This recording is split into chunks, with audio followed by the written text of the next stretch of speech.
देखिए, बहुत ही दुर्भाग्यपूर्ण है कि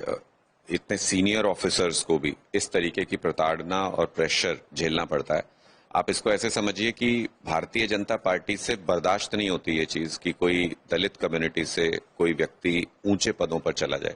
सीजेआई का ताजा उदाहरण है कि किस तरीके से सीजेआई के ऊपर पहले चीफ जस्टिस के ऊपर अटैक होता है और फिर उस अटैक करने वाले को सपोर्ट करता है पूरा भारतीय जनता पार्टी का इकोसिस्टम।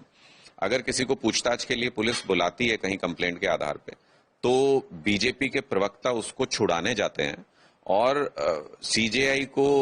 सिर्फ इसलिए कि वो एक दलित कम्युनिटी से आते हैं उनको अपमानित करने के प्रयास होते हैं, उन पे भद्दे वीडियो बनाए जाते हैं, उन पे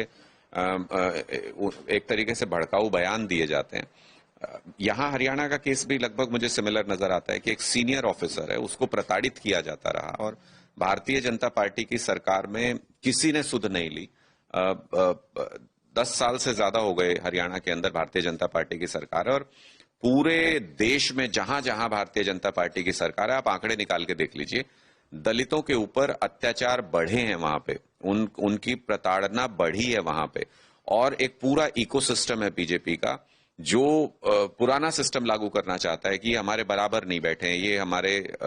ये ऊंचे पदों पर नहीं होने चाहिए दलित कम्युनिटी के लोग। बाबा साहब का संविधान सबको बराबरी का अधिकार देता है और मुझे लगता है कि सरकार को इस पे इन्वेस्टिगेशन करानी चाहिए, थॉरो इन्वेस्टिगेशन होनी चाहिए। और जो जो इसमें शामिल हैं, मैं तो हैरान हूं कि भारतीय जनता पार्टी के नेता अभी तक चुप कैसे हैं।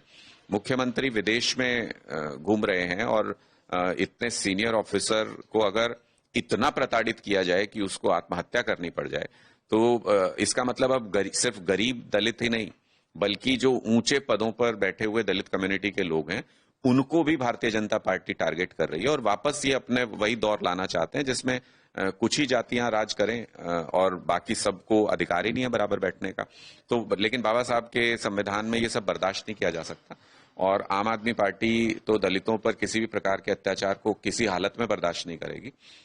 मैं इसका भी स्वागत करता हूं कि पंजाब पुलिस ने भी कल एक्शन लिया है बहुत सारे ऐसे लोगों के खिलाफ जो ऐसी मानसिकता से आते हैं और हरियाणा में भी एक थोरो जांच हो करके और कार्रवाई होनी चाहिए, सख्त से सख्त कार्रवाई होनी चाहिए ऐसे लोगों के खिलाफ जिन्होंने मजबूर किया।